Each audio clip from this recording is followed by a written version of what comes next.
Oi gente, meu nome é Tainá, esse é o canal do blog Dias Radiantes e que bom que você está aqui. Hoje eu queria compartilhar com vocês a leitura de Planeta dos Macacos, de Pierre Boulez, esse livro incrível. Eu decidi ler esse livro há muito tempo atrás, quando meu marido, a gente ainda namorava, viu o primeiro filme do Planeta dos Macacos, porque o último filme que saiu, eu nem lembro qual é o título mesmo, mas é o último filme que saiu da franquia, estava prestes a sair no cinema e a gente ia assistir. E aí ele assistiu sozinho o filme 1 em casa e ele achou incrível e me contou o filme inteiro, do início ao fim. Então, eu não vi o filme, mas eu sei a história toda. O último filme que saiu, ele é bem diferente do livro e também bem diferente do filme 1, que é realmente uma proposta de ser uma adaptação desse livro, embora tenha diferenças. E aí eu fiquei super curiosa para ler o livro, mas eu só fui ler agora, porque eu encaixei ele no meu desafio calendário literário, que eu vou deixar aqui no cartão se você quiser saber mais a respeito. Então vamos à história deste livro incrível. O livro começa com você acompanhando um casal que está num barco à vela, bem tranquilo, relaxando, pessoas ricas no seu barco, só que esse barco está no espaço e essas velas são movidas à luz solar, tipo a radioatividade da luz solar, negócio bem futurístico, você viaja entre galáxias e tudo mais, que eles avistam alguma coisa vindo no espaço e essa coisa é uma garrafa. Eles pegam essa garrafa e dentro dela tem um manuscrito e eles começam a ler esse manuscrito. E aí nas primeiras frases do capítulo 2 você começa a ler o manuscrito. E começa assim: confira esse manuscrito ao espaço, não com a finalidade de conseguir socorro, mas para ajudar talvez a banir o pavoroso flagelo que ameaça a raça humana. Deus, tende piedade de nós. Raça humana? Enfatizou Phyllis, perplexa, que era a mulher do casal. É o que está escrito, confirmou Jim, que era o cara. E não me interrompa já no início, e voltou à sua leitura. Então, pronto, você começa assim, e aí a partir daqui você mergulha na história do manuscrito, que é onde você vai conhecer a história do Planeta dos Macacos. Esse casal que pega esse manuscrito, ele aparece aqui no início, ele também reaparece no final, né? Quando eles terminam de ler o manuscrito, mas o grosso da história é a história que está escrita nesse manuscrito. E o seu protagonista é o Ulisses Merru. Ele é um jornalista e ele morava aqui na Terra no ano de 2500. A conquista do espaço estava cada vez maior. E aí tem um cientista que ele chama de professor Antel, que como eles são franceses, né, eu vou dar uma francesada aqui no nome do povo, que constrói uma espaçonave que se autopilota e se autogere para tentar chegar na estrela mais longe que eles têm notícia, que é a estrela Betelgeuse. Junto também vai um aprendiz desse professor Antel, que é o Arthur Levan. E eles três vão, e ele pergunta, porque a gente não vai para um lugar mais perto? Ele disse, não, porque a gente vai passar um ano acelerando a nave até ela chegar na velocidade da luz. Em poucos segundos a gente vai percorrer, em milésimos de segundos, porque vão estar a velocidade da luz. A gente vai percorrer tanto a distância pequena quanto a distância mais longa e depois a gente vai passar um ano desacelerando. Então a viagem vai durar 2 anos, independente de para onde a gente vai. E aí nesse caso eu prefiro ir logo para um lugar bem longe para fazer alguma descoberta assim sensacional. Então eles chegam lá nessa estrela, né, da Betelgeuse, e ela é muito parecida com o Sol, só que um pouco maior e mais avermelhada. E para quem não sabe nada do espaço, eu também sei muita coisa, mas isso eu sei, é que quando as estrelas elas vão chegando perto de morrer, elas vão se expandindo e ficando mais avermelhadas, até que elas tipo explodem e aí deixam de existir.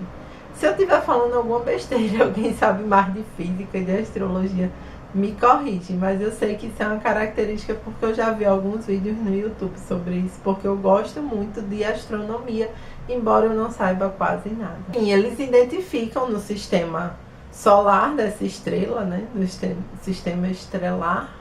Solar não, porque solar a gente chama que é o Sol, né?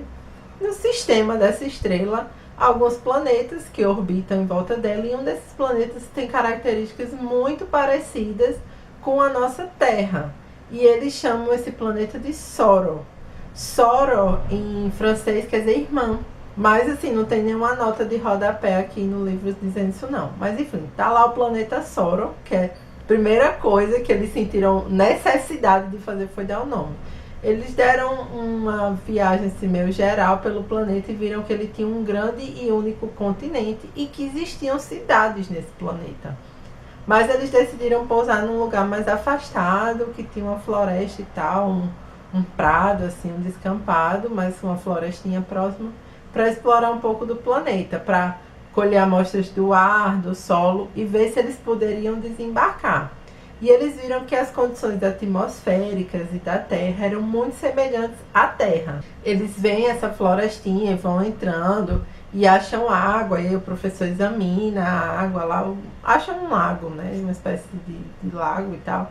E examina e vê que é muito parecida à nossa água e que é potável.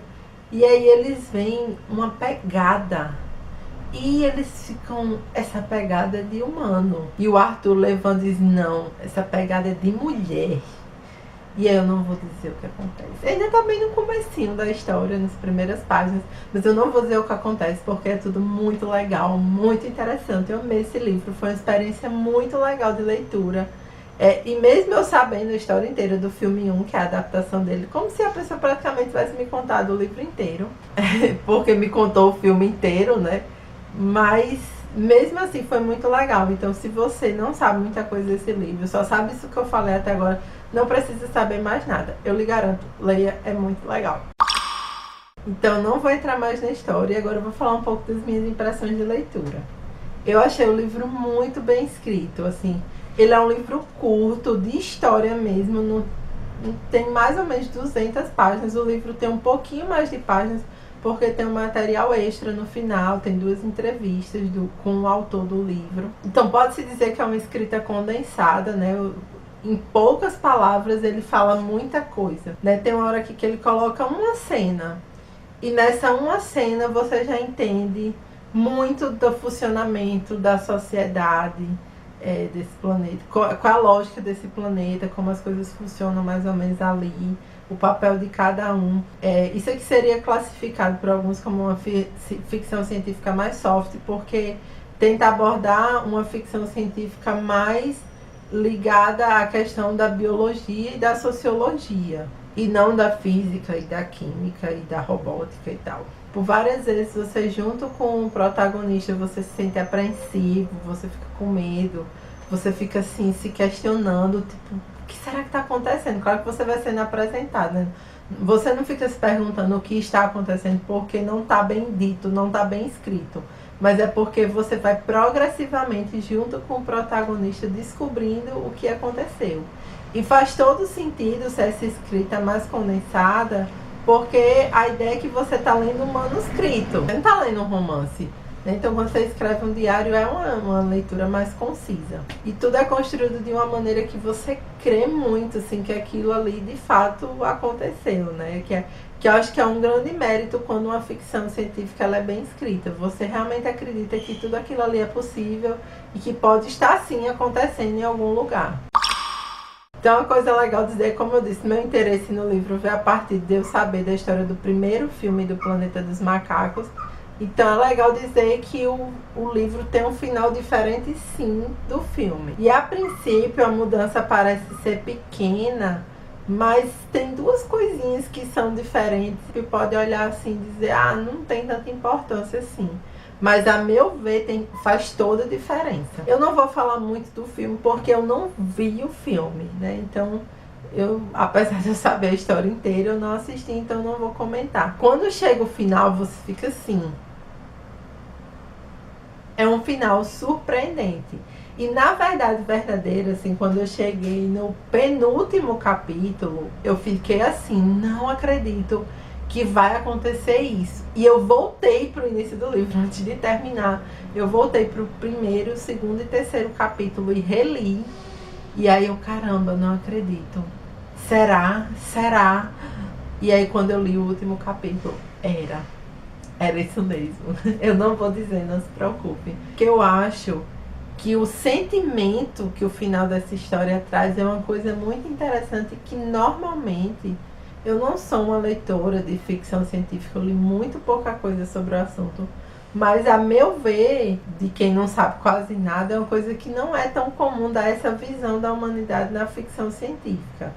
Porque mesmo quando a ficção científica ela destrói a humanidade, sempre é porque a gente chegou a um nível tão alto de poder que a gente se tornou foda e sem medidas e se destruiu. Mas, a meu ver, o Planeta dos Macacos traz uma experiência totalmente diferente, que é a experiência da fragilidade da vida humana. De como nós, seres humanos, nos achamos tão grandiosos e como tantas vezes a gente vê esses documentários e vídeos de ciência em que os cientistas enchem a boca e dizem: nós dominamos a natureza, nós conseguimos dominar o mundo, nós conquistamos o mundo, nós conquistamos o espaço. Essa é a sensação de que quem mergulha na ciência tem, né? Assim, não tem nada que me impeça, nada que me segure, a não ser outro ser humano com mais poder ou com mais tecnologia do que eu. E eu acho que o final do Planeta dos Macacos dá um choque, assim, de que não, meu queridinho, você não dominou a natureza. Não, você não controla tudo, você não conquistou tudo. O fato de você conhecer uma coisa não necessariamente lhe dá o poder sobre ela, ou seja, conhecer não é conquistar. Então, conhecer o espaço não é conquistar o espaço. Conhecer a natureza não é dominar a natureza. E assim, eu acho que a marca, assim, a sensação que vem no final da história e que você fica chocado e desolado é exatamente isso, assim. O quanto a humanidade é frágil. E além disso, assim, para mim especialmente, também teve uma questão, tem um conceito dentro do existencialismo, que é uma corrente da filosofia, que é o conceito de desamparo, que a gente sempre tem uma sensação de desamparo. Você tem o desamparo existencial, que é próprio do ser humano. Experimentar essa sensação de desamparo em diferentes níveis, né? Você pode sentir o desamparo no seu âmago, desamparo familiar, desamparo social. E eu acho que o Planeta dos Macacos elevou esse sentimento ontológico de desamparo ao nível máximo, que é o desamparo cósmico. Né? Quando você termina essa história, você olha para o Ulisses Merru e você pensa: caramba, porque você sente esse desamparo cósmico. Não é que eu não consigo habitar em mim mesmo, eu não consigo habitar o espaço da minha casa, eu não consigo habitar, no sentido filosófico da palavra, a minha cidade. Eu não consigo habitar no universo, não é no mundo, não tem mundo que me abrigue. Né? Então eu fiquei assim, passei uns 2 dias assim, pensando nessa história e pensando no Ulisses Merru. Como eu disse, assim, quando a história é bem escrita, você acredita, né? Parece que a história realmente aconteceu. Não parece que é uma ficção que você leu, parece que é a história de alguém que você ouviu falar, né? De alguém que você conheceu. Então eu fiquei pensando assim, coitado do Ulisses Merru. Uma coisa que, pra mim também, na minha impressão de leitura, é que eu tenho uma experiência com os franceses. Assim, eu gosto muito de vários escritores franceses e de correntes de pensamento que tem, assim, seu cerne ali na França.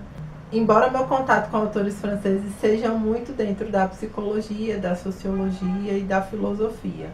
Assim, eu não li quase nada de literatura francesa, mas os franceses, eles têm um jeito muito peculiar de escrever, que é um jeito muito rebruscado, muito cheio de firulas e frufrus e voltas, que o Pierre Boulez não tem, né? Até nas entrevistas que vem no final do livro, isso é mencionado, assim, dizem que ele tem uma escrita meio inglesa.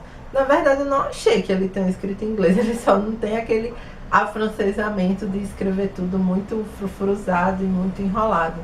Tanto que eu li recentemente aquele livro Submissão, do qual eu não gostei. E você, tipo, lê 3 páginas e você não precisa nem saber. Você, tipo, é um francês, com certeza. Foi um francês que lê essa história, assim. Eles têm um tipo de escrita que, a meu ver, é muito peculiar do que eu li até agora, né? E o Pierre Boulez foge disso porque é uma escrita muito clara, muito simples, concisa até. Mas por isso mesmo eu acho que se torna até uma escrita mais rica, porque quando ela é concisa, você sabe que cada palavra foi muito bem pensada para estar ali. Gente, eu espero que vocês leiam esse livro, eu gostei demais dele. Então assim, qualquer pessoa com certeza vai ler e apreciar essa história, talvez não tanto quanto eu, mas de alguma forma também vai gostar assim de se divertir com essa leitura. Se você gosta de ficção científica, não se esqueça de clicar em gostei pra mim, de se inscrever no canal para acompanhar os próximos vídeos que vão sair aqui. Um beijo e até a próxima. Tchau!